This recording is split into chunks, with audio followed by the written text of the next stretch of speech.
Oh, awesome. The red dot is in place, which means one thing and one thing only. So we are live, we are direct. Good afternoon to you, David. How are you? I'm excellent, man. Listen, the sun is shining. And when the sun is shining, everybody's happy, right? Apart Everybody's from the odd happy. person, But yeah, it's all good. It's all good. Yeah, Thank you. no, absolutely. Long anticipated because it feels like this winter has just been the longest ever, man. The longest ever. I kind of agree with that, man. I kind of Yeah, agree with that. Yeah. excellent. Well, we've got so much to get into that I skip past the preliminaries and do a brief introduction to you, and then I'll hand over the microphone to your good self to just introduce us to yourself in your own words, and then we'll go from there. How's that sounding? Yeah, sounds good, man. Yeah. Yeah, excellent, excellent. So first and foremost, I want to say a big hello and welcome to everyone that's tuned into this week's episode of Coffee with Kofi, where we sit down, slow things down, and have real conversations about career, growth, purpose, leadership, and all those wonderful things. Today, I'm delighted, finally, busy man, to be joined by David Villa-Clarke, someone whose journey through financial services is not just about professional success, but resilience, perspective, and also giving back. So a lot of my favorite things combined, which is why we had to do it. From relatively humble beginnings to building a meaningful career, David has also dedicated time to mentoring others through Aleto, and helping people find their own path and confidence. So in this episode, we're definitely going to explore David's story, the lessons he's learned along the way, and most importantly, what you can take from it as you navigate your own career or life journey. So grab a coffee, tea, water, something refreshing, and let's sip into that inspiration. Welcome once again, David. Thank you. Listen, thanks very much for that, Kofi. That's very kind of you. Very, very kind of you. Oh, no, I tell no lies. So for anyone that's tuned in who hasn't had the pleasure of meeting you, I thought as the man of the next hour, it would be lovely for listeners to hear who you are in about 60 seconds. No pressure, Sure, because that's, sure. that's short. So context of our conversation, be like, yeah, do you know what? Let me could persist with this because I feel there's going to be something in there. So 60 seconds or less, the man we see before us, what can you tell us, David? Listen, I'm a blessed man. My name's David Villa-Clarke. I am 58. I don't look it, all right, and I'm going to take that one. But, I've spent most of my career, as you said, in financial services. Uh, Grew up in East London, come from a broken home, but I'm really focused on, helping the next generation, making people realize that they can achieve whatever they actually want to achieve and believe that they can do it, just really going out there, working hard at it, staying focused on their particular purpose, put them in a position that they want to be in. David, and you've done it, 50, yeah. I gave you 60 seconds, which is basically a second for almost every year of your life, which is not a lot at all, but you've True. condensed it and as ever made it super impactful. And what I wanted to do is really start from the beginning because there's so much that was rich in there in terms of the journey and the beginnings. But starting from the beginning, like what did life look like for you growing up? And I guess how did that shape your ambitions? Because you mentioned a few things about broken home and other things. So I just, would love to hear in your word a bit more around what early life looked like for you. Yeah, I think, Kofi, and I'm going to probably start from the age of about 11, 10, 11, where, I grew up as one of three black families living on a council housing place down in North Woolwich, East London. And, it was challenging. It was challenging. You learn to run, you learn to fight. You have some good allies amongst you down there. But, it was challenging. I can't look at it any other way than to say that's how it was. Some of the stuff we see with people flying flags, that was rife when I was young, back late 60s, early 70s. That was rife. And, you just have to find a way to navigate yourself through that, which keeps you out of the hands of the police and make sure that you stay focused on doing the right thing. So, as growing up with one of five siblings, unfortunately, my sister died when I was 13. She was 15. She died of leukemia. And I think that's what has really given me my drive and my purpose, recognizing that having lost a sibling who I looked up to very much, I needed to step into her shoes, but two, not be a victim. Because I was a victim for so long after Kofi, just thinking that, what's God done to us? Why do we deserve this? My sister, she was tall, she was fast, she was intelligent, but she was taken from us far too soon. Mm, And I think just having that mindset of making sure that we did the best that we could was something that was hammered into us on a regular basis by my mother. So again, a woman who, had to bring up four boys by herself, an absent father, but all the challenges we know that comes with that is, yeah, something to really sit back and think on. So I don't look at that as a victim. It's what happened. We just kind of get on with it and we then move forward from there. But as I said, we kind of just really, I suppose, moved with the times, accepted our lot and moved with the times. And by that, what I mean is that no matter what came towards us, we dealt with it. Right? Whether we didn't have money and the debt collector man was knocking on the door, we kind of hid behind the sofa until we could find a bit of money to pay the debt collector man. And, you mm, got mother. But, these things shape you, these things mm, shape you. And I think particularly having an absent father, one of the things that I knew was I didn't want to be like my dad. I did mm, not want to be, I wanted to be more successful. I wanted to have children that looked up to me, loved me, respected me, that could that I could support, that I could give ambition and drive to and make them move in the direction that I hoped that they would want to go into. And, thanks to God, they are. I've got two lovely young boys, well, they're men now, but who are very successful, doing great things. oh, that is powerful stuff. And it just that life quake, as I call them, at 13, to lose your sister, come to terms with that amidst the backdrop of being in a single parent household. Um, yeah, it can crumble some people, it really can. And when you say it the way you say it and talk about not being a victim, I'm hearing that it forged you in some different type of fire, in terms of refining your character, and the resourcefulness came through as well. Like, we will always find a way. I think is the way you put it. Yeah, that's what Mum said. We'll always find a way. Don't sit there and cry. Cry for a little bit, but then dry those tight eyes. Don't let people see you Mm, cry and just get on with it. Because mm, it will come, and it has come. I trust my mum implicitly, and at times, as young people, you got to check your parents. Do they know what's going on? They're not ready for this world. They don't know, but they do know. And they know mm, it in a different way. They may not frame it or couch it as it should be. And I'm a victim, definitely a victim of that with my boys. I'm mm, not as modern as I should be, but you know, our parents want us to do well. Yeah, yeah. they want us to have the things that they never had. They are focused on us. Yeah, that Mm. is their main focus, or that should be their focus, as I see it. Yeah, I couldn't agree with you more. And my son's about to do his GCSEs, and I think something that shifted our relationship was just explaining to him just what you said. Because I think you can get in this dynamic where we want to protect them, we want the best for them, but it can come off sometimes as more authoritarian to them or out of Yeah. touch to them as we intend it to be. And one day I sat him down and said, look, I am on your side. I want you to, Yes. like, when I Yes.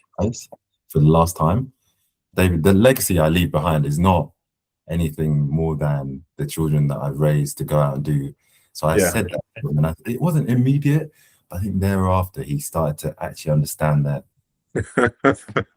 I'm definitely like you don't understand. Your friends will be there, your partner will be there, but I need you to win. I want you to win, but in your own way. So anything I can do to help that, I will. And what I say is out of love and desire to protect you. So that really resonates when you say what you said just there about your boys and the timeless wisdom we try and impart, our parents try Yeah. to impart, we now see as more gospel than before. Yeah. Absolutely. Absolutely. Mm. Beautiful. Man, we're going to be here for a minute. I love it. I love it. I love it. So Cool. I'm going to pivot a little bit towards the career and living where you lived and being raised the way you raised. I can't quite see how you got into financial services. So was there a moment when you realized that financial services was the path for you? Did you fall into it? Like, how did that come about? Like, help me understand that.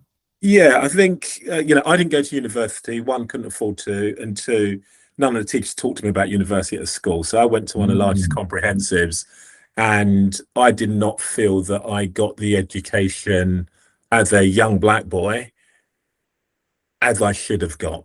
Yeah. And part of that is down to, circumstances around my sister, but other parts of it is just teachers just did what teachers did. They weren't Mm. as invested back then, or certainly not with me. So I did a number of different part-time jobs. McDonald's being one of the jobs, was Amazing. actually Remember? one of my best jobs. I learned so much about teamwork there, and I learned so much about humility, particularly when I was doing a trash walk and my friends see me picking up litter on the street, learning how to Mhm. deal with that. So I think for me, a career in finance was always going to be something I wanted to do, because I remember seeing like guys in the city earning money, walking around bowler hats and all kind of things, and I just wanted that. Do you know what I mean? I knew I didn't want to be poor. That's what I knew. I Right. knew I didn't want to be poor. I knew I wanted to have a job that paid me some money, that people could respect me. They could look at me and say, "Look, there's a guy doing something," and that would be enough. If that makes sense to you, It that would be does. enough for me. And I think when I went on to college, I did BTEC or something in business and finance, got a basic grounding, and then got a job in an insurance company. And by Okay. this time, yeah, by this time I'd kind of got through the grief of my sister. I was a lot more confident because I've been playing sport, and I was reasonably good at sport. And working in that company, I was just really lucky. I met some good people that I suppose showed me the way, mentored me, showed me the way. And off of the back of that, I remember, to be fair, I hated it because people could smoke in the office at that time. Oh And yes. Yeah, yeah, yeah, yeah. people could smoke that. Guy had his ashtray on the desk next to me, blowing his dirty smoke in my face, and I had to sit there and take it as he's talking to me. Hmm. But yeah, I met some good people there, and had a great time. Was mentored, supported. I had the chief accountant actually promoted me within 9 months. Now, I don't know what he saw, but he saw something. Do you know what I mean? Hmm. Because I'm thinking I've got a job now, right? I'm taking the Evening Standard. I've got a little briefcase that mummy gave me that only has sandwiches in to go into the Love. city. And things started to happen. Things started to happen. So I must have been doing something right. And Mm. I think after my second promotion is when I became ambitious, because I think if you don't have anyone in your circle that you can see that has these positions, you're not looking for it, right? You're not looking for it. I pinch myself every single day now looking at some of the things I'm doing today. Things that there's no way on earth that I should ever have had the right to do that I'm doing now. So my mindset Mm. is, there isn't any door in this country that I should not be able to walk through. There's not any job that I should apply for that I should not get. Mhm. Now, thankfully, that has come because I've met the right people who've supported, helped banish imposter syndrome, given me guidance and tips to move me forward. Nice, brilliant to hear. Really brilliant to hear. And what was interesting amongst all of that was you weren't sure what you initially did right to get promoted, but then it was after your second promotion that you said you became ambitious. Mm, That sort of mindset. I'm reading, who is it now? Rhonda Byrne. I think the power or the secret. No, the secret. I read the the power. secret, right? Yeah. He's talking about the law of attraction and how when you start to visualize things, you start to manifest them, and then they start to happen. I really got a sense of that surging through, as you were saying, like after my second one, I became ambitious. And then from then it was like, I can do this, I can do that. What do you looking back at it, do you remember what sort of flipped in your mind from, hey, I've got a job, my briefcase is packed with sandwich, I'm good, to, oh no, actually, hang on a minute, let me go and see what else I can do. Let me see how far I can go. Do you Yeah. remember what? Absolutely, yeah. It was results, delivering on results. So I moved from an insurance company because they had relocated and went into banking, and I was a mortgage broker, mortgage advisor for a little bit, and I was just smashing targets left, right, and centre. I mean, smashing targets, and everyone's like, "Oh, how do you do it? How do you do it? Oh, that's really good." And it's just talking to people. It's just getting on with Mm, people. Like me and you have come together through a mutual connection that came through me talking to someone else, talking to and people see what you do. And I also know, probably less so now, but when I was growing up, the black people who you saw in the city walking up and down weren't necessarily all doing exactly what I was doing. Yeah. So, we still did the nod. We knew that we could chat to each other, but you're creating relationships as you go. And I think in creating those relationships, you then start to think, oh, actually, my circle's getting wider. Not just people from our community, people everywhere. My circle's getting wider.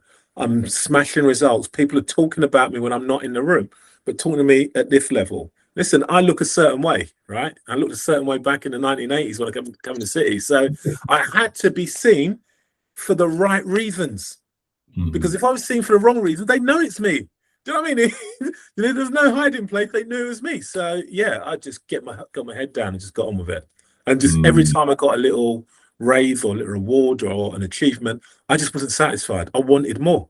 Because I knew that there was more still on the table. Does that make sense? It does. It does. It always like I don't know, man, like a self-perpetuating dynamo flywheel something. It's all like almost like the water starts on a watermill. The water starts moving, and Yeah. then gradually it picks up velocity, and then it's going faster and faster and moving more and more water as it does. So that really does make sense. And I think that's you said something else before, which is like unless you sometimes you see things, you don't know that it's for you. And in a way, sometimes you have to believe before the results do come, right? So you didn't have exceptional faith, but you started to deliver. Then you started to believe you could deliver, and then your Yeah. mindset sounds to me like shifted from like, well, yeah, no, I can, and I Mm. will, and let me Mm. see what else is there. And so you built on that quite organically. So thank you. I can. That is relatable to me. That's really relatable in so many ways. So if we look back at, because what you've talked about is around the sort of positives, 2 promotions, then you flew. Could I probe you for one challenge from your early career that really tested you, if there was one, and what did that sort of teach you early on, really? Listen, there's a lot that has happened to me throughout my career, and some stuff that people don't even believe. I remember I was 26 at the time, and I was a manager in a building society. So I was running the floor. A client came and asked to speak to the manager. I said, "You got me." He said, "No, no, the manager, the manager." I said, "Yeah, you got me, right?" And then when you're kind of dealing with these microaggressions, that's a bit of a challenge. But I deal with a lot of stuff with humor. You know, if it hurts, I'll go and cry, but I'm not going to ever let you see me cry, right? Because that for me is not necessarily showing weakness, but it's a weakness in the eye of the person who's trying to be aggressive towards you. Do you understand that? So for me, but the biggest one I had was that I was in a board meeting and a guy used the terms nigger in the woodpile. Right. So I'm the only black man. I've probably been the only black man, like a dozen or so of us in the city who've been in these boardrooms for quite a long time. And some things are said and the guy just used it as a matter of fact phrase. Right. He said it's an old English colloquialism. And I was just like, nobody picked him up on it during the meeting. Someone picked him up on it at lunchtime, but no one picked him up on it during the meeting. Right. And I'm just kind of like, how does that happen? Do you know what I mean? I'm here delivering results, busting my ass, and mum's always told me you've got to work twice as hard. Yeah. And then, no one picks you up on that. So again, that's a challenge because I now work in an organization with people who've got different views to me or different views as to how life should be, who see me or saw me or, my community as less than and can openly articulate it. I got an apology from the guy, which was fine, but if that's in you, that's in you. Do you know what I mean? That's in you. So again, head down, get up, and go again. Yeah. I mean, that's just one. But I've had some pretty nasty stuff said. That's I had to get the police involved on one guy. It's just madness. How the color of my skin has affected some people in the world of financial services, or they feel they can use the color of my skin to weaponize me. What they don't recognize, though, is the color of my skin literally is a nuclear missile. Because I use it for good. I use it for good. But if you're coming for me, you got to come for me correctly. Don't do that nonsense. Bulletproof, man. You can't hurt me anymore. Do you know, I'm picking up so many things in there. So the challenges have been joined several at different times. The boardroom one stands out as one where it was almost acceptable to throw out a slur with you being there. And then you have to think, I can imagine that you have to think like, am I visible? Is it so many things, like, why is this okay? And then what I took from what that's taught you is the resilience of going again and trying to, Trevor Noah says it, take what the world throws at you and mix it up and then push it back out there with a bit of love, which we're definitely going to come on to in a minute. So it's thick skin, it's resilience, and trying to turn the negativity into something more positive, I think, is the way that I break it down. Does that sound about right? You sound about right. Yeah, you got that. You got that. Right. Yeah. And I think building nicely, because I really want to talk about your mentorship work in a sec, but if I was to ask you to look back and think of something you wish you knew back when you started in the industry that you think would have been helpful or additive to your journey, is there anything like that at all? Because I'm just thinking about people we're at a certain stage of our careers, right? People are coming in, looking around with technology and wondering there may be something what you experience or you now reflect on they can borrow. Most definitely. And for me, it's about working smarter, not harder. Right. And by working smarter, for me, it's about building those critical relationships that actually help you thrive and help others thrive. Because, one of the things I learned, particularly when I was at the insurance company, people took an interest in me for no reason at all, just because they were nice people. So I kind of accepted the kindness of strangers and, gave back. So that allowed me to be able to see, actually, there is another way. Rather than hiding or thinking you've got to fight everyone who comes up against you, you have got to spread that love. You have got to accept that not everyone's going to love you, not everyone's going to like you, and people will have a different view. And God bless them, let them move on their way. But when someone does pour into you, it's important to actually, one, receive it, two, understand it, and then move with it. Do you know what I mean? Move with it. There's no point someone helping you say, try and do this, and you stand still. Because as I say to all my mentees, if you're standing still, you're going backwards because the world is still turning. So you can't stand still, my brother. You've got to keep moving, even if you move at the same pace as the world. Do you know what I mean? You're moving. But if you stand still or don't move, you're going backwards. So I think for me, work smarter, build those relationships, learn from the right people, and you'll move forward. I had a guy, God rest his soul, Eddie Purcell, white Irish guy, when I used to work as an independent financial advisor. He said to me, God, you're good with clients. He said, you're absolutely fantastic. He said, but your paperwork is shocking. He said, your paperwork is what's going to get you kicked out of this industry. And I was like, who's this man to tell me anything? This old guy. Eddie was like, do you know what? I know exactly what you're going to say. He said, you want to say, yes, Eddie, and you're not going to do it? He said, I'm not going to allow you to do that. Right, just a random guy at work, and he sat with me. And listen, I'll tell you how good our relationship. He came to my wedding. Wow. Do you know what I mean? Just a random guy. He came to my wedding because he showed love for me, right? To make sure that I was as successful as I could be in the job that I was doing. So those people are rare, but destiny. I call them destiny shapers. They appear and they invite you to take what I call inspired action. When you did that bit about we got to keep on moving, I can just imagine you just eulogizing and infusing the up and coming, or even people, I'll just be like, we need to keep going, because that inspired action is sometimes, for me, it's like the way that God works for me, the universe works for others, Buddha, Allah, whatever you want, I'm inclusive on the spiritual spectrum there. Like that. It's not the how you don't need to worry about, but there will come a nudge. So your man, Mr. Purcell, he came and he nudged you. That not standing still was, okay, I'm going to open myself to his way of doing things. And that's made you stand on firmer foundations and reach the heights that you've reached. And so sometimes it's not about the how, it's just when you get the message, you need to go with the message and go with the message. And set the standards. Because my standards were here when I started, right? He made me move it further. So I have expectations of anyone who I mentor to reach here. They may not reach there, right? But they have to aspire to get there. Because if you come to me, you want to stay where you are, you might as well stay at home. I deal in success. I'm only interested in helping those people who want to move forward. Seriously, there's no point in standing here and saying, do you know what? Yeah, you tried. Yeah, that's good. Okay, we can settle here. Nah, don't work for me.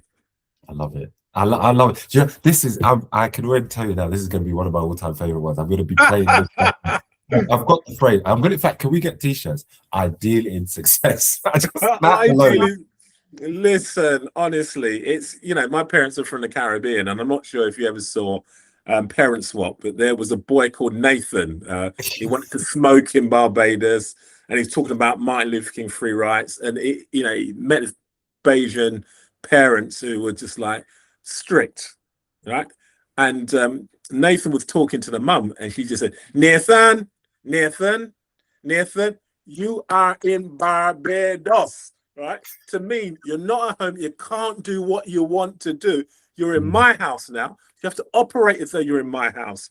If you don't like being in my house, the door is open. There are no locks. There are no locks. You're free to leave at any point in time. And I say that to everyone I meant. You speak to some of the young boys that I work with, they'll be like, whoa, that man is hard, yeah, but he's fair, yeah, and I've grown. Hard, fair, and they've grown. Growth, yeah. There's something in the power of your presence and the power of believing in someone and seeing in them something that they may not see for themselves. Yeah. They may not see for themselves, and I think it just makes sense to really pivot and talk about it, because when I reflected on your career and looked at it, I saw management and leadership interchangeable, different, but they feature really frequently. I think you've just given a demonstration of what draws you to those type of roles, but it's a question that I've been burning to ask you, which is really, what did draw you to those kind of roles where you were leading people, guiding people, developing people, and letting them grow, to use your word, Yeah, Joe, I love seeing people being successful. Honestly, I do. So whether it's watching the Olympics, whether it's watching a game of football, or someone in the world of work, just seeing someone being successful and doing things that they didn't think they could do, is my dopamine, right? So I used to be a tennis coach, taking someone who said, "Oh, I can never hit a serve," to actually showing them how they can serve, they can do it, backhand down the line when the hardest shot, just showing them how to turn their body. It's just a great feeling. And I think one of my students ended up in the States on a scholarship, right? They ended up in the States on a scholarship. And it's just kind of like, whoa, how did I do that? So for me, just seeing the success in other people where I've had a part in them growing is just like my dopamine. That really works well for me. And again, that's whether that's in the world of work, whether that's in sport. It's so important to me. Yeah. I love that. I read something the other day from Whoopi Goldberg said it, which was, I think it was her belief was that we are in the world to hold out little torches for one another, to light the way at times when it's dark.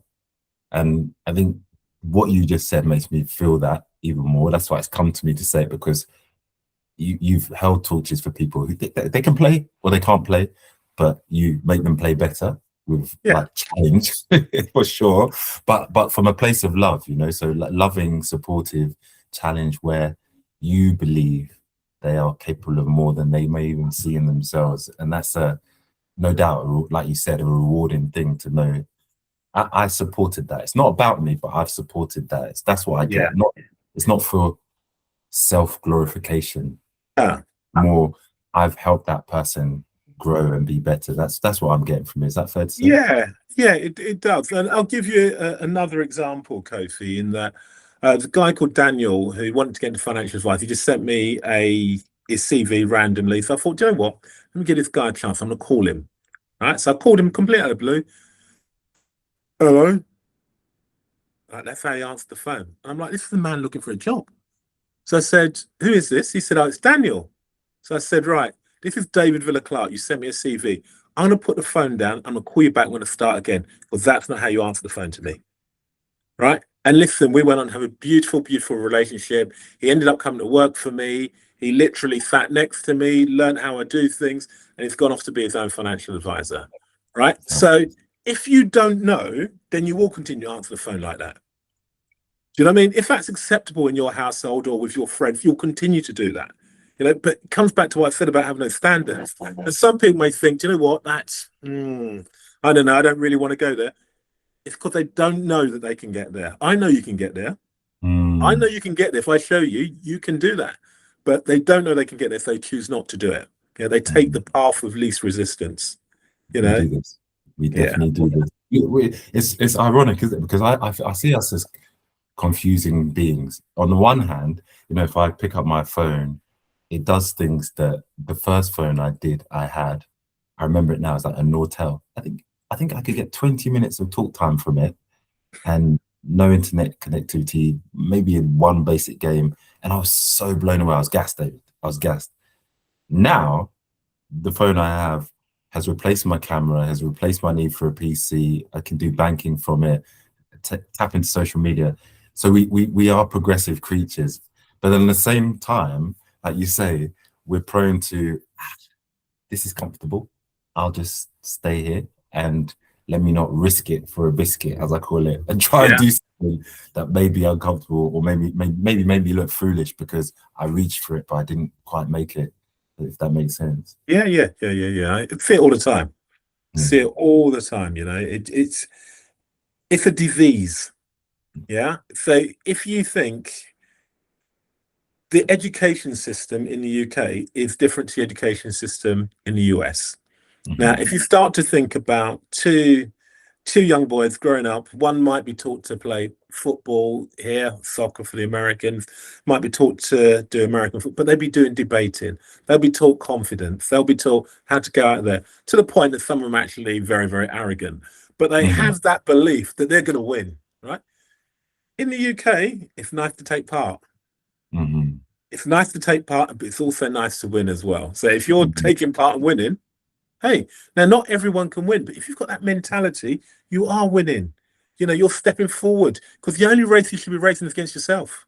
Mm. You may be a 100-meter runner and your fastest time may be, I don't know, 11 seconds. But if you do 10:59, you've won. It doesn't matter that Usain Bolt's come and he's done 9 point something.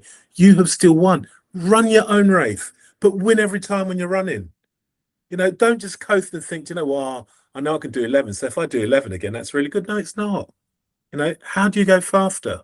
How do you win? How do you get better? Yeah, that's another t-shirt right there. Run your own race. Run your own race. We record this. If you see me on Carnaby Street or somewhere selling these t-shirts, royalties will come back. They will definitely, but you don't at me because yeah, this is beautiful. And I think we've talked around it, but I want to really get into it in terms of the mentorship with Aleto, that the foundation that you have created and you run. Because there's one thing to ring someone and say, "Hey, David, it's David here. You send me your CV for a job." But there's something else about creating a system of change, and an organization that enables and facilitates that change. So I'd love to know what the mission is for Alita, and just for anyone tuning in, just what do you do? How do you do it? And we can sort of ask a few Sure. questions around that, if that's okay. Sure. Before I go into Alito, I set up my own charity in memory of my sister 16 years ago. It's called Project Volunteer, and we work Mm. with over 500 orphans in Botswana. And I suppose my reason was to get people to give up 1 week of their working life to come out, see Africa, yeah, spend time with the children and learn from the children as well. So that level of reverse mentoring. So off of the back of that, I then was approached by Sir Ken Lissa, who was the founder of Alito, previously known as the Powerless Foundation, and he asked if I would come and become his CEO. I mean, I kind of got hoodwinked into it, but it was worthwhile. And I think they just had a leadership program at the time, but we developed a mentoring program. I developed a mentoring program because I see mentoring as the core product that every human should have, irrespective of where you are on your journey. Everyone should have a mentor and support you through your personal development. And what the mentoring program does is it asks people to set their own goals. Yeah, what is it that you actually want to achieve? Because I could tell you, to be a good financial advisor, you need to do this, this, and this. Right? So I can only guide you and influence you. But you may say, do you know what? But I think if I did this, that would help me do better at something else. So we'll give you the framework. You choose what it is that you want to improve upon, and we will find you a mentor. Then find that mentor. It's typically someone who's in your field, and they've paid Aleto to play. So mentors actually paid to go and mentor someone, right? Really? So yeah, high stakes here, because we're getting quality people. We're training them how to mentor if they haven't mentored before, to support the next generation of people coming through. And that next generation need to know that their mentor is one, credible. Yeah. And I think that credibility comes from the role that they've done. Two, authentic. So actually wanting to mentor by paying out their own pocket and giving up their own time, and three, that they're really invested in the process. Yeah. Invested knowing that they'll be looking after someone for 9 months, but also knowing that they can learn from that person as well. So that program lasts 9 months, and we find them a mentor. They then get supported, and then they'll continue. Now, most mentoring relationships I've seen and heard of, they continue past that, because you spend 9 months with someone, you become family. You know what I mean? People know more about you than probably your brother or sister does, because you spend that time talking, sharing, learning, and your mentor's objective to see you be successful, to see you grow, to see the work they've put in has a result. Coming back to dealing in success. You're not going to mentor someone for them to fail. You're mentoring someone to hold them to account, to make sure they move forward. Yeah. The world's still turning, man. The world's still turning. You hear me? So true. That's so true. It's a beautiful thing that you've done there. And for me, like, just the bits that I've got to see, you have partnered with some really impressive, globally recognized, brands. I'm thinking about, I saw, and I don't want to butcher it, so I'll pass the mic to you. There was a Formula One company where... Yeah, Aston Martin Formula One team. Yeah, so we partner with them. I'm also a consultant to them on their diversity, equity, and inclusion. So I've been working with them now personally for 3 years, and the foundation now heading into its 4th year with them as well. Aston Martin, yeah? Yeah. The James Bond car. That's the one. That's the one, but the Formula One version, yes. But like I said, there's some really good people out there that want to help and want to support. They just don't know how to. So I kind of see myself as that vessel that allows them to kind of move through and find areas within which they can support and help. They're one of many. We worked with BT in the past. We've worked with J&J in the past. Currently working with financial advisory firms. We're working with investment management firms, and the list is endless. You can have a little work with people like Boyden, Microsoft. And the idea behind the foundation really is to give people an opportunity to access places where they would not normally go. Yeah. To give them access to places where they not normally just go, but also where they can gain employment, to let them know that these doors are open to them. I did not know anything about Formula One. What do I know about Formula One growing up? It's a thing that goes around, but it's a massive machine. It's a massive machine. I mean, I can remember the first day I went to the factory, the technology centre out at Silverstone. What an intimidating, imposing building. Yeah, but my role is to make it so it's not imposing, so it's not intimidating. Give you those leadership skills, give you those unwritten, soft-spoken skills that are very rarely spoken about, that when you walk through the door, you feel comfortable. You feel as though you belong, and then you can then bring your best self to work. Yeah, that's so true. Starting off with, I guess, being self-aware and understanding who you are, but authentically, but then having the mentorship, the guidance to really elevate that and promote that, present that even, because it comes back to the guy who you rang and was like, hello. If you don't know, in this competitive day and age, someone's putting the phone down. They're like, okay, we'll do this preliminaries, but actually, you may be capable, but the presentation has switched me off. It's fascinating. So say with the Formula One, or say with BT in the past, what happens with your mentors? Is that somewhere they go in and they get to experience things there, or they have people from the so it depends on the program. So currently, if we stay with the Formula One, we've got a program where people who are interested in working in Formula One, they come along, and then that is a 9-month program where they have an initial induction day. They then get paired with a mentor. Next week actually is their employment week, so they'll go into the factory and they'll shadow people. Then have workshops on personal branding, CV workshops, interview skills, and yeah, and then from there they'll then have a graduation. When's the graduation? The graduation is at Silverstone Grand Prix. So yeah, and I think what I see, I like seeing people walk through a door and like eyes wide open. Oh, I never thought I'd be able to do this. Oh, this is such a dream. But actually, it should be standard. Because if you know this thing exists, there's no reason why you should not feel that you can go and get this. You just need to know how to get in there. And you just got to keep pushing on doors. And I think one of the things that I see when people reach out to me, a lot of people reach out to me on LinkedIn, and I always reply, always reply. But if you reach out to me, you don't have a picture on your profile, and you don't ask me, or you don't tell me what it is you're looking for, I don't even accept you. Why do I want to talk to a faithless person? I want to know what you look like. And it's just little things like that you can impart on individuals that actually make them think they can make a difference. I see a guy this weekend, I reported back to his parents. He's got one of the best LinkedIn profiles I've seen. 3 weeks ago, it was rubbish.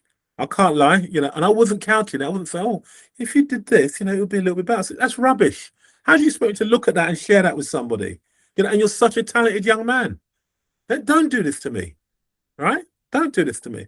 And now it's one of the best. It's one of the best, seriously. And his mum was like, I don't know what you're doing with my son, but he doesn't report into us or tell us anything like that. And sometimes you just take someone different, right? To kind of guide them or direct them into a different position. And when you've been in those positions of not knowing, or not having a door open to you, and then all of a sudden it is, you suddenly step up, you kind of feel a little bit different. I can't let this guy down now. He's done this for me. And it's not about that. We want everyone to win. Everybody. You're doing an amazing thing, because the world view shift that you are embedding in people in small but also in big ways is the thing that resets aspirations. Like if I think back to growing up, where my mum lived, my dad lived, very different places.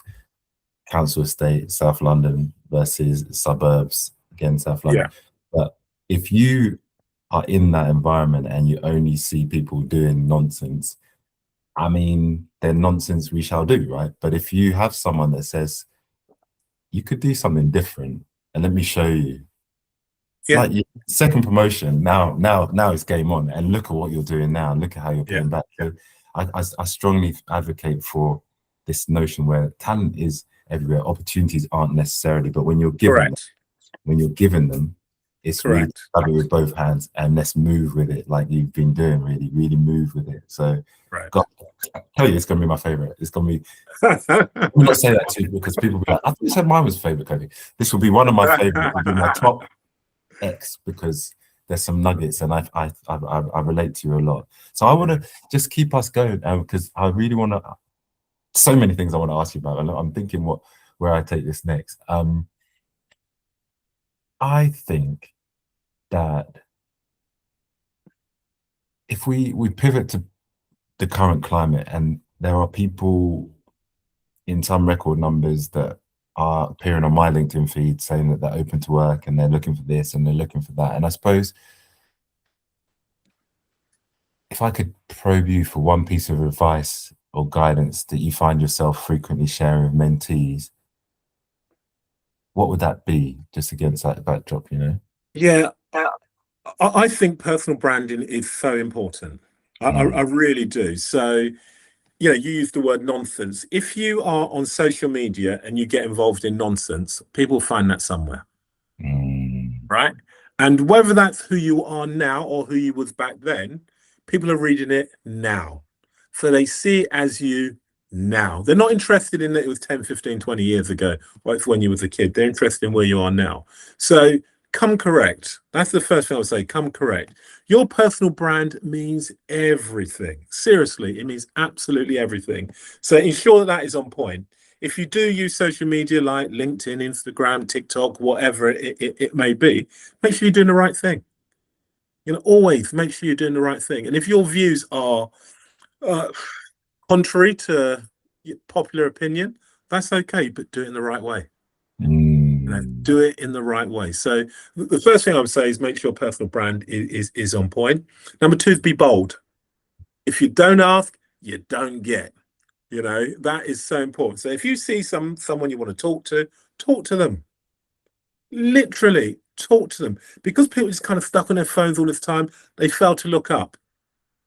Do you know what I mean? They fail to look up. So if you look up, you might see someone smile and say hi. Or if you go to a networking event and you're standing in the same corner, three people you come, you might as well have stayed at home and gone on your Xbox or whatever it is. Yeah. You've got to go out and meet people and talk to people. Listen, my biggest break that absolutely changed my life, Kofi, I did an MBA when I was 46. Damn. Right, late in life. So I didn't go to university. Done very well in insurance. Got myself to head of M&A in a company, and the CEO took me out to lunch because I had a good year. He said, "What can I help you with? What can I do for you?" Right, my big moment. Is this the time to be shy? You've got to be bold. The man asked me the question, so I'm going to tell him. So I said, "Look, I want to do an MBA. I know you only give £15,000 towards studies and stuff, but I will get a career development loan, but I need someone senior to sign it off, someone to give me the time off from work and stuff like that." So, and this is 3 levels higher than my position I'm in, or 2 levels higher than the position I'm in. And I said, I was hoping, Andrew, that, maybe you could convince Rob to allow me to do an MBA, but I would need someone to write me a reference. So anyway, we had a nice lunch. It's a beautiful restaurant. He paid. Gone back to the office. He said, "Send me through what the request is." And I said, "Okay, I'll send it off to him." And he then sent it back and then sent it off. So then I had my interview with the MBA team. I then got on. So I said, "Oh, thanks so much." I got on. I'll claim the 15. I'll go and get a career development loan. So they said, "Fine, not a problem. Send me the paperwork for the subscription, and we'll sort it out." Next day, I got an email from his PA saying it's all taken care of. £67,000, all taken care of. Right? Yeah. So, right. Okay. So I met Andrew, the CEO at the time, at an event that he was at, and we sat next to each other and we chatted and we had some good rapport, some good vibe. And he said to me, where's your family from? Not that inquisitive. Where's your family from? So I said, "Well, Barbados." I said, "I love cricket, so I see myself as Bayesian." He said, "But how can you be Bayesian when you live here in England?" I said, "I get what you're saying, but, I see my parents and that." So he then said to me, "Did you go to school in Barbados?" I said, "No." I said, "I've got family there. My parents come from there." I said, "Right, okay. How long have you spent in Barbados?" It's probably about, across the years, maybe about 6 to 8 months. So he then said, "I lived in Barbados. I went to school in Barbados. I played cricket with Holder." I was like, "What?" So these guys, short little white English guy. I was like, "No." So we had that level of commonality, which I would never have found out if I didn't speak to him. Mm-hmm. Do you know what I mean? If I didn't lift my head up and have some kind of and therefore then translates into 3 years later, I'm sat opposite him for lunch, because I obviously hadn't seen him since then, and asking him for like 15K to do my thing, which I was allowed to have. But him then saying, "Forget that, we're going to give you it all." And the MBA changed my life. So, I went in with a focus on what I wanted to do. So there you go, right? Be bold. Be bold. Come Wow. on, be bold. Fortune definitely favors the brave. And Seriously. I really appreciate how you've kind of hit on this, having a personal brand, but shooting your shot when you get it. But also with the story of Andrew, it's him knowing you, him liking you, him then coming to trust you to say, "I don't worry about the 15. I want to do this for you," because there's a relationship there, And I see often I say to people, it's not networking. It's not this transactional thing. It's not, Stop it. "I'm going to go and get something." It's really focusing on relationships, and you're not going to like everyone. You don't need to, but drilling down and getting to know people on a human level is different to, using technology to do that. It's what makes us really tick, and you've just blown my mind with like what that can lead to. You didn't go out with that, and when you met him, but the relationship allowed that to be and asked to Exactly. be more than fulfilled, really. So amazing. Exactly. Oh, damn, I could stay here for a minute. I could just I'm going to reflect on this some more because yeah, in fact, let me not run away from the point you mentioned about the MBA changing your life. Like, what would you say were some of the pivotal aspects of the MBA that really left an impression on you? Actually, Yeah, it gave me a business confidence. Right. So I was a confident guy because I was doing well in the world of work. I walked into the MBA, the oldest man on the course of a cohort of 60 people all over the world some had done degrees, some had done second degrees, some were doing, and it was kind of a little bit mind blowing. But when I found people coming to me for life advice, because at that time I had two boys who were like 11 and 6, right? I was running a team of people and giving them advice. That was like, okay, so I've got something here, right? So I'm thinking I'm intimidated by all these really bright young people, but I'm learning from them and they're learning from me. And just going through that process, which was 2 years, at the end of year one, I wanted to give up because I was doing too much. It was too hard. I remember a lady saying to me, she was a course director, she said, don't give up now, because if you give up now, she said, you'll never start back. She said, I've seen it so many times, people say, and I persevered. I went through it. And graduating was the proudest day of my life. Having my mum, my wife, my boys there walk across that stage. It was just like, wow, I've been through, I wouldn't call it hell and back because I've done a lot since then, but I've been through some challenging times to be able to pivot my career the way in which I wanted. And I went in there with a plan. The plan was I wanted to stay in financial services. I wanted to have my own consultancy business and I wanted to continue doing my charity work. Right. And you can't do all that if you're employed by someone. And I've done it. Right. And I've done it, and I've done it not because I'm the greatest person out there or I'm the smartest person in the room, but I followed the plan, and that's another thing I completely endorse. So I was just speaking to a lady earlier who I met a few weeks ago, runs an organization called Black Girls with Brunch. And I said to her, what's your strategy? She said, we ain't got a strategy. So I said, you don't have, you got a little hobby there. That's what it is. She said, oh. I said, no. I said, I looked on your TikTok, and this was there, and bang, bang, looked at it. I said, that's not good. It's like, whoa. So I said, but I'm here to help you. So we had a catch up today, and I said, what's the strategy? So I don't know how to do strategy. So let's do strategy together. Let me help you, because the only thing I ask is if I'm helping you, you have to pay it forward. You have to pay it forward. Don't take it and run. Pay it forward, because I'll catch you. I don't doubt it. I will catch you. I don't care how fast you can run. I'll catch you. So yeah, they have to pay it forward.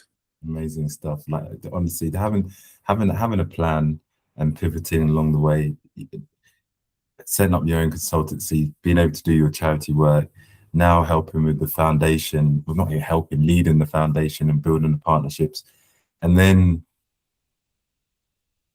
I knew we'd get on, because for me, giving is living. And you say, I'm going to help you, but I want you to pay it forward. It's not for recompense for you. Again, it's really about, I don't know, man. Maybe I'm being too grandiose, but it's making the world a better place. Because if each of us did that, can you imagine like the random acts of kindness, the support? Yeah. That is heaven on earth right there. Like, if absolutely. Yeah. That you're championing, motivating, mentoring people to do that is probably why I knew we had to have this conversation, because so cool. Thank you. I'm mindful of time, particularly because I know there's big things happening for you this year. So I want to come to it and say, last but not least, 2026 is a go. I look at my time down here, a calendar, and it tells me that I'm on the 8th of April. How? I don't quite know, but Q1 is done. This year, what are some of the things that you're most looking forward to over the remainder of it? And I'd love to hear a bit more about what's happening. Yeah, well, 18 months ago, I was commissioned to write a book called The Power of Mentoring. So I finished that in January this year. It's currently out for peer review, and it's going to, get its ISBN number in May, be printed in January 2027, and I'll start a tour, because it's based on the power of mentoring across 3 continents, so North America, Southern Africa, and Europe. So I'll start a tour next year in Chicago with one of the people who I've written about in the book, and do Atlanta and Florida, and then come back do some stuff in London. So that's been pretty big. I mean, I never thought I was a writer. I could write a book. My wife's a journalist and a writer, but it just came. It just came to me. And listen, it's not easy. It's challenging. I remember writing 4,000 words and scrapping them all because I was just like, what on earth am I doing here? But Mm, it's done. It's done. Publishers like it. I'm proud of it more so than anything. I mm. know that my mum will probably buy all of the copies that I ever printed, so And that'll me, make and it me, and bestseller. me. I'll make it bestseller anyway. So there's that. I've been invited as one of 10 global leaders, and I don't see myself as a global leader at all, to do TEDx in Abuja in Nigeria. So a part of Africa Incredible. I've never been to. So I'm looking forward to that. It's 21st to the 25th of September. Get a real nice stately reception from the government, which is going to be really, yeah, it's really exciting, really good. On top of that, I'm hosting an event for my old business school, which is Bayes Business School at Aston Martin, Mhm. which is on the power of marketing. So that's going to be pretty good. I've got 60 students coming in for that. And of course, the Aleto Foundation, I absolutely love the work that we do, continuing to build young kings and queens to be the true versions of themselves and get where they want to with their careers and stuff. So Mm, that plus, yeah. as I said, I feel very blessed. I've got a lovely wife and kids, and so just continue to pour into them. But I think, as I told you, I wake up every day like this. People are just like, and I don't sleep a lot either. People are like, what? But I don't, because I'm doing everything that I love. Everything that I do, I love doing. Even when I'm beating up on the young'uns, I'm beating them up because I love them. I know they're going to turn it around. Maybe one or two might tell me where to go, but the majority, 99% of them are just like, yeah, you're right. Yeah, you're right. And there's no one calling childline at all. This is No, all proper love. yeah, no, I think it's to me just so infectious, the energy that you bring to it. And for me, love is the theme, you do what you love, the people that you work with, you love, your family you love. There's a lot of love that comes from you and spreads out in the world to change aspirations and all sorts. And the book, the TEDx, I'm not surprised because from the minute that I met you, I think that one of the things that stood out is that old saying that how you do anything can be how you do everything. And there's Mm. a certain way of approaching things that you have, which is observationally grounded in high standards, Mm. commitment to execution Yeah. and getting results, um, and ambition, an ambition that's not just, I like the sound of that. It's no, I like that. I'm going to work for it and I'm going to make it happen. And that is Yeah. a trinity and a cocktail that I see amongst the leaders that I speak to that go on to do exceptional things, which you're doing. So, Thank yeah, you. kudos to you. And I think before I close out, just want to pass back to you, just if there are any sort of final concluding thoughts that you had, really. You know what? I think one of the things I used to say to my sales team many years ago, probably about 20, 25 years ago, is that success is maintained by those who keep trying. Yeah. Keep showing up. Yeah, keep showing up. And what you said about ambition, you listen, right? If you're 4'10", you're not going to be the best high jumper in the world, right? But you'll be the best high jumper at the height that you can go to, and keep pushing yourself. And I think your ambition should actually just be what you want to achieve. It shouldn't be placed upon you in terms of what your parents say, what your friends say, what your friends think, what society says. Your ambition is your ambition. And literally, you just need some support to help you get there. There was Mm. no way on earth, Kofi, I was writing a book. No. No way. But you've got good people around you. My commissioner editor, when days were just like, woof, she'd say, "Oh, can I help? Can I lean in? Can we look at this? Can we look at that?" Exceptional. Mm. And I'm surrounded by exceptional people. You can't do all of this on your own. No one gets here by themselves. Yeah. Nobody gets there by themselves. You know, I am blessed because I've got exceptional people that support me, whether it's family, it's my PA, you know, it's I've just recruited someone into financial services business. You know, they help me to be successful. Yeah. And I in turn make sure that I give back to help them so they can help me even more. And I can then help more people. And it just Yeah. keeps on going. And it's great. You know what I mean? You Cycle. just love it. It's great. I've a truly virtuous cycle, and I think it's a powerful close really on the power of like that teamwork and the collective. With the mentoring, they say it takes a village to raise a child, and you embrace people as part of the community and you raise them. And I think for me, it's just to thank you once again so much for sharing your story, like authentically, openly, and with so many things that resonate. If you didn't say you were writing a book, I would have said to you, you need to write a book. It has to. I really hope that for anyone that's listening, who's tuned in or watches it, that they take a moment to reflect on some of the things that you've said, and more importantly, take that inspired action that we talked about. If you feel it and it moves you, keep moving. I'm going to keep thinking about that. Keep moving, man. It's a success. And if David says it's something that could work for you in your own way, let's get to it and let's make it happen. So thank you once again. This has been brilliant. Thank you, Kofi, man. Appreciate you. All right, sir. Well, we'll catch up very soon. We need to get that coffee and lunch or everything in the diary. I know you're busy, but we're going to make it happen soon, no doubt. Brilliant. Cool. Thank you. All right, sir. Take it. Take care. Cheers. Bye.